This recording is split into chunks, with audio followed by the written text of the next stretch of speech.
Well,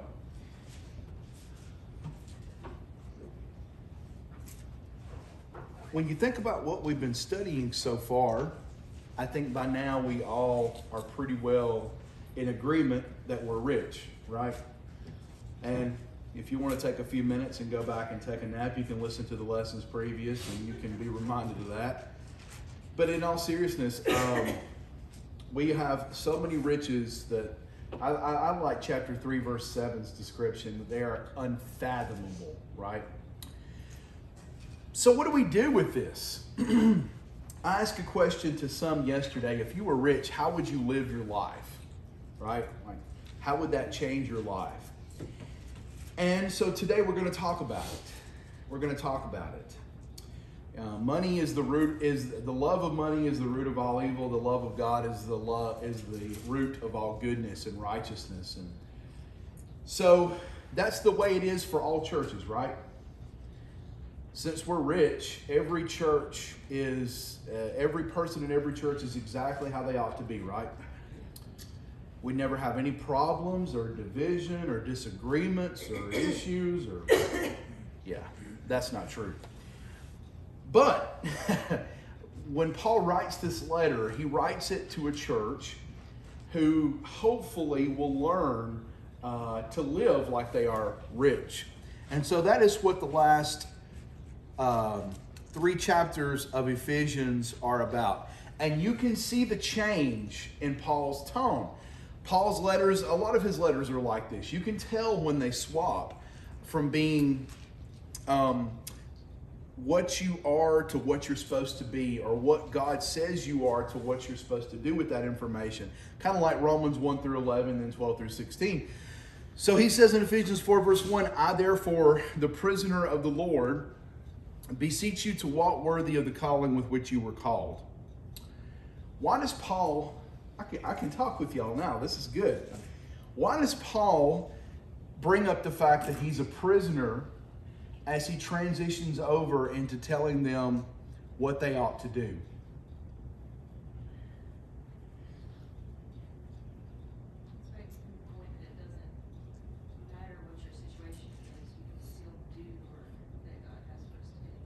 Absolutely.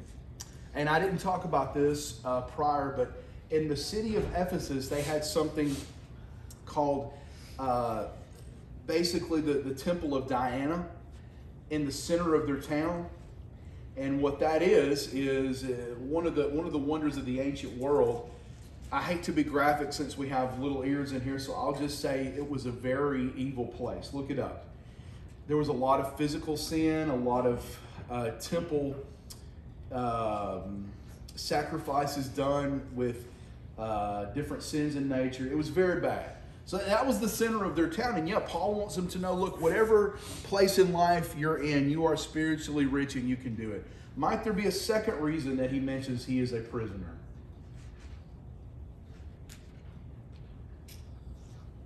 What's he trying to appeal to there? Why did Paul go to prison in the first place? And who were some of the people that he taught? Acts chapter, the Ephesians. So Paul says, you know, I'm a prisoner of the Lord and I've done this for you. And he's already said it's for the glory of God, but he's also said he's thankful that he could do it for them. So now it's kind of like, I'm the prisoner of the Lord, therefore I beg you. Beseech is the New King James word, beg in some translations, to walk worthy of the calling with which you were called. In other words, to do or to live up to the standard to which I've revealed to you in the first 3 chapters. Live as a rich person because God has made you rich. Does that make sense? All right. Let's dig into this idea and let's figure out exactly what he's saying here. So the metaphor he uses in the rest of this book is the term walk. A lot of people say chapters 1 through 3 is a calling. Chapters 4 through 6 is a walk or a life. And so we're going to talk in the first hour about a really tough application to this beseech. And Let me just be honest, and let me just think about something with you for a minute. Do you remember when Paul was meeting with the Ephesian elders in Acts chapter 20? Do you remember what he said was about to happen to the church when he left? What was it, Adam? Persecution. False teaching. To their elders, absolutely. The term ravenous wolves are coming in among you. So can you imagine a church if I said, hey, when I leave you, ravenous wolves are going to come in among you? That's a challenge, daunting challenge. So people were going to come into the church and they were going to say and do things they oughtn't to do. And guess what? Sometimes people would come from among themselves, people who were their own family. And so in light of all of these things, in light of the fact that they're rich, how ought they to walk? So that's what we're going to talk about in our first hour today. Let's read verses 1 through 6 together. Who would like to read Ephesians 1 through 6? Ephesians 4, 1 through 6. I therefore, the prisoner of the Lord, beseech you to walk worthy of the calling with which you were called, with all love and gentleness, with long suffering, bearing with one another in love, endeavoring to keep the unity of the Spirit in the bond of peace. There is one body and one Spirit, just as you were called in one hope of your calling, one Lord, one faith, one baptism, one God and Father of all, who is above all and through all and in you all. Okay. What is the message to the church at Ephesus in these first 6 verses? How would you sum it up? Unity. Great. Unity. Anybody else? There's only one body. There's only one body. Good point. Anybody else? There's a peace that's there, right? Yes. Not supposed to be discord or broken up or. That's true. And I'll relay this back to you, Adam. Is it a peace that was so great that they never had to do anything to make sure it stayed that way? It's gonna be a lot of work. That's right. Did you see the word he used in verse 3? Endeavoring. Endeavor. To Mine keep says is diligence, which is the same. diligence. Does anybody else have any another word there? I'm so glad you brought that up. I love that. Be diligent. Endeavoring to keep the unity of the Spirit in the bond of peace. Why would he then give these reminders of the ones in the next 3 verses?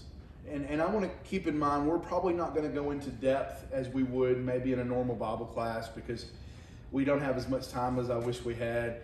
But maybe some ideas why he would go into verse 4 through 6. Well, what you said last night, you got Jews and Gentiles. And so you're trying to unite them. Yes. And that's another challenge in Ephesus, right? Great point. He's trying to unite Jews and Gentiles, Christians. Great. Anybody else? Well, I was thinking too, if we could find things to divide us if we wanted to. And what I'm saying is we need to concentrate and remember more on what unites us and we need to think of more positive things about each other instead of. Yes. We've got to have our foundation, right? You're right. Great point. Anybody else? I think sometimes when I look at the list, we understand one Lord, one faith, but when we come to one body, sometimes we tend to want what we want, and we've got to realize that we've all got to be one, and not try to pull at what I want and somebody else pull at what they want. We've all got to come together and be one body. Excellent point. And what I love about this, and you just perfectly segued us into this, everything that he said right there is an echo of the first 3 chapters, right? One body. Where was that at? Ephesians chapter 1. We are in one body, right? What does he say in chapter 3? We are one fellowship, a family, a sharing. You're exactly right. And that kind of, maybe spoiler alert here, I think this is a reminder of the riches that we have. riches and the fact that we were united into one body, verse 4.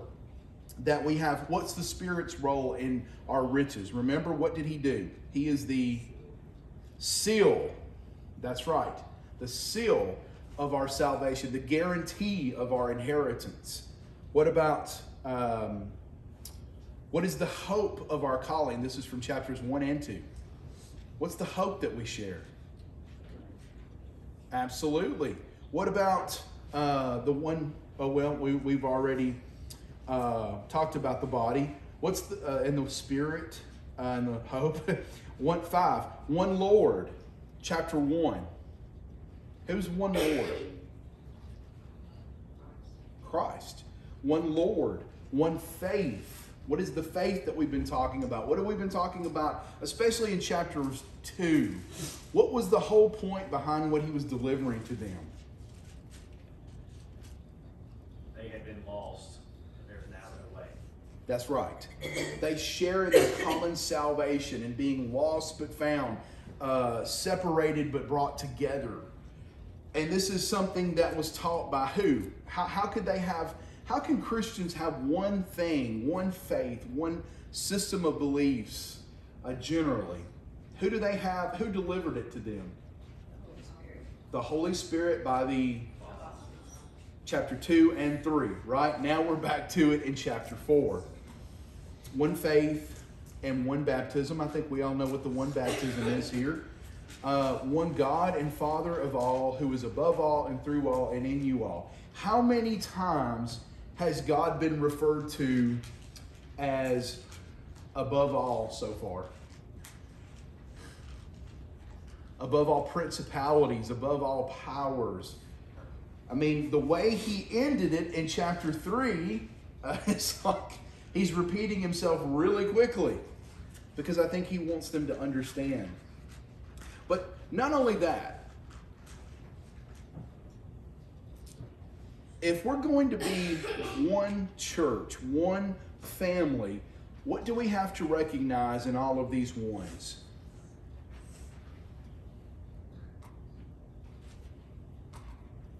Well, that we're all one God. I mean,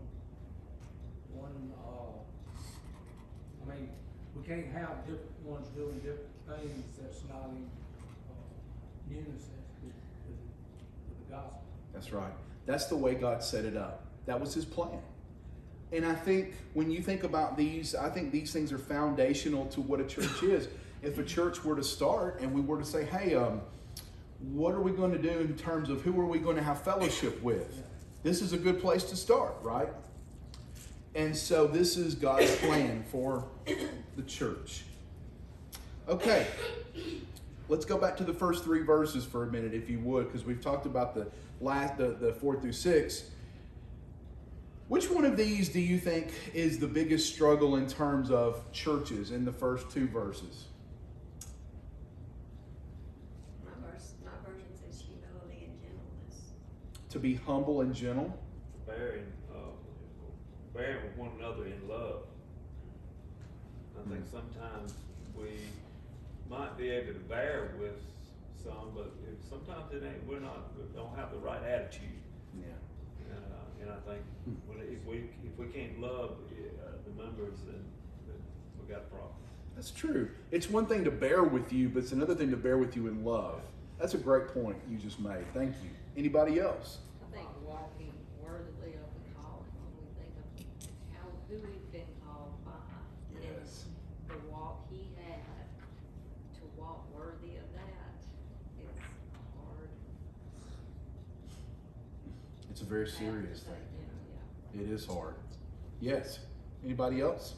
Long suffering in mine is one that keeps standing out because, might be a little briefly moments, but long suffering, dealing with something, I like that word so much better than patience.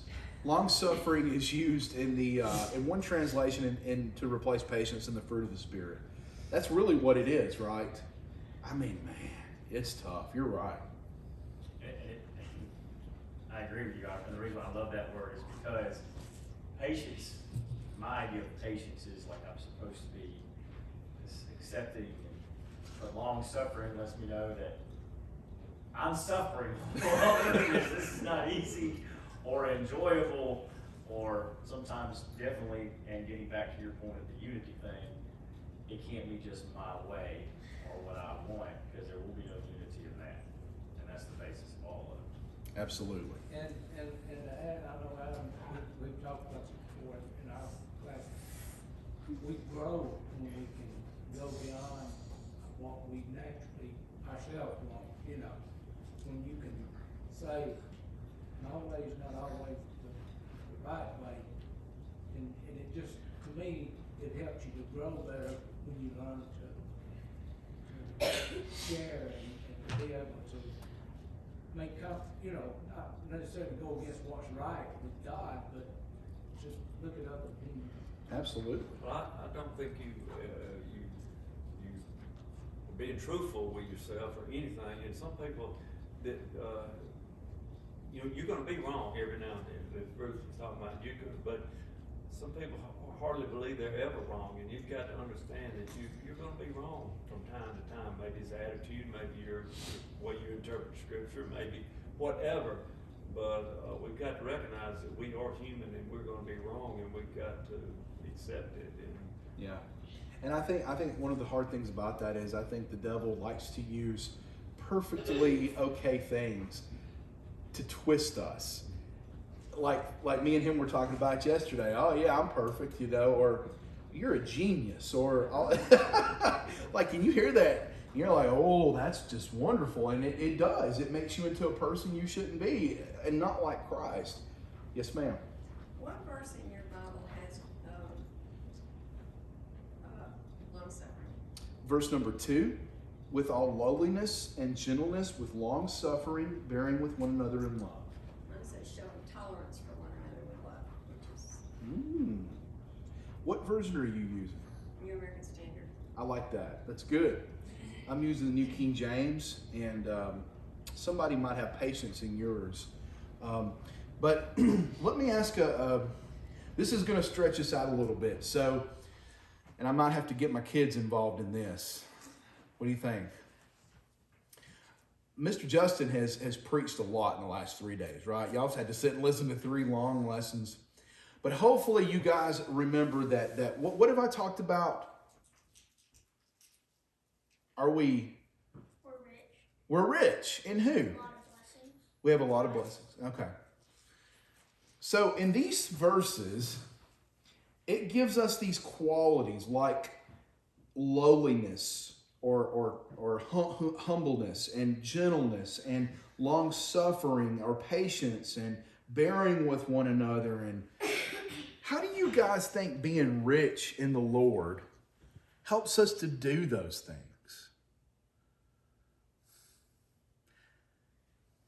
A lot of adults have a hard time answering this question too, so don't feel bad. What do We you? have Christ's example to try to follow. Okay, yes. What do you guys think? Miss Sylvia kind of gave you a hint there. That was a good one. To help us trust him more. Yes. If he tells us all the things he's done for us, it helps us to trust him more. Therefore, we're not afraid to be humble, right? Because even though the world puts their nose up and says how great they are, we're going to be like Jesus. I like that. If somebody gives you a ton of gifts, you're probably going to trust them more. You probably will, especially if you know it comes from their heart, right? Mm-hmm. Hey, that's a good question. Based on what we've read so far, how do we know God isn't just showing off and just saying, hey, look at how great I am? How is it that we know these gifts are coming from God's heart?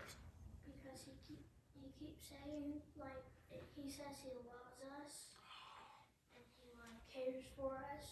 Yeah, the word, Cares us. that's right. I'm sorry I interrupted you. The word love is in there about 5 times. There's another way.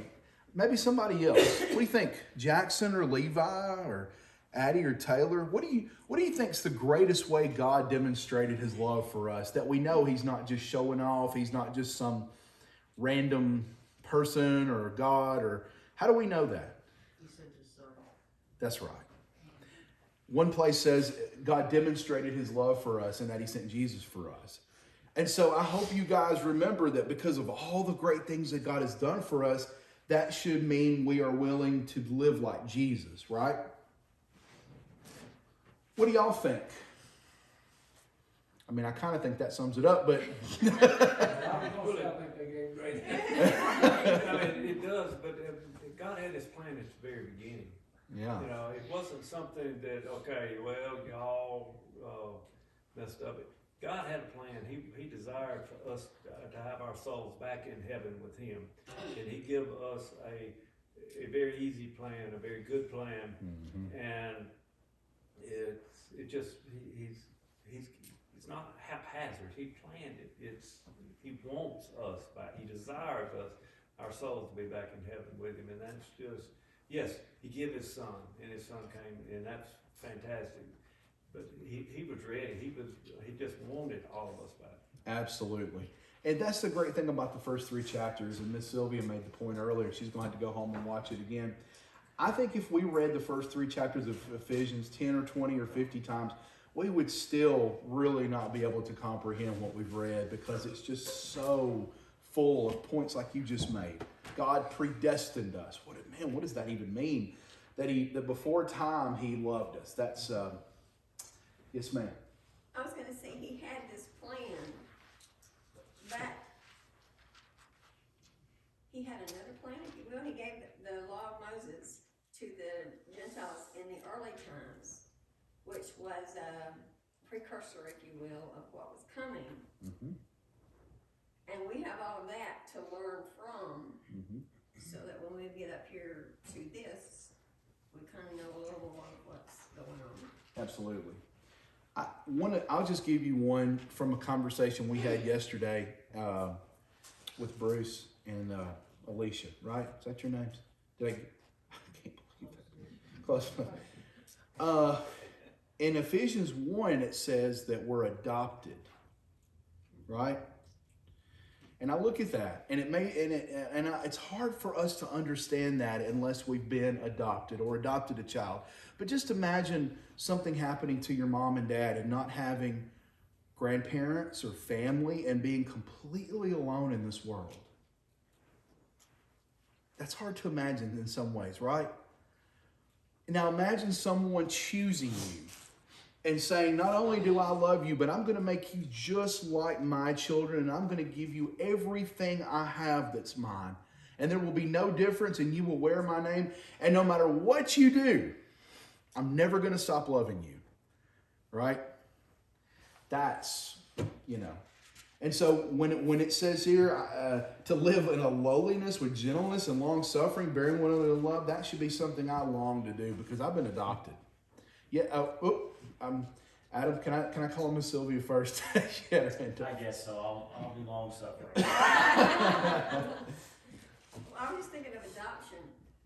If you adopt a baby, then you get to mold that child.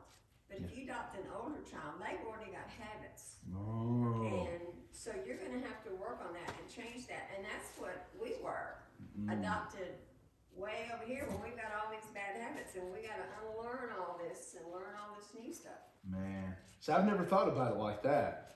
Imagine adopting a 40-year-old. Even a 10-year-old. A 10-year-old. I mean, they've already got all kinds of whatevers, and you got to deal with that and retrain that. They got retrain that. They got old and set in my ways. I mean, that takes that to a whole new level, don't it? I don't believe I could adopt a 40-year-old. Only if he can drive a tractor and build it. Go ahead, Adam. So I think using the adoption analogy with this as well, and is, yeah. So I think at first when that child's adopted, they have a small understanding of the love, right? But the more they grow, the older they get.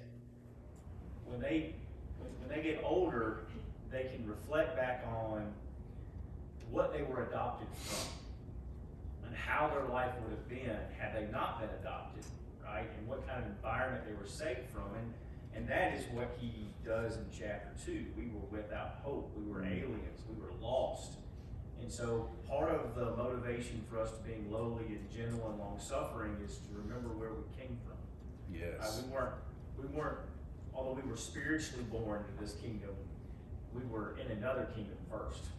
And it was that kingdom of darkness, and we don't need to forget the filth we came from, because if we do that, then we won't be as long-suffering with others who are still in it. Absolutely. Yeah, great point, Adam. And to me, that is the benefit of reading books like this at one time. And I know, it's easy to pick out a verse and quote it. As a preacher, I'm the worst offender. I do a lesson on unity. I'm going to come right here to Ephesians 4 and quote verse 3, right? But when you look at the whole letter together, man, what Adam just said, woo, it really makes it mean a lot more. Okay, well, I think I went over my time already. We're going to pick up here at the next hour, and we'll go through and continue to talk about living as those who are rich.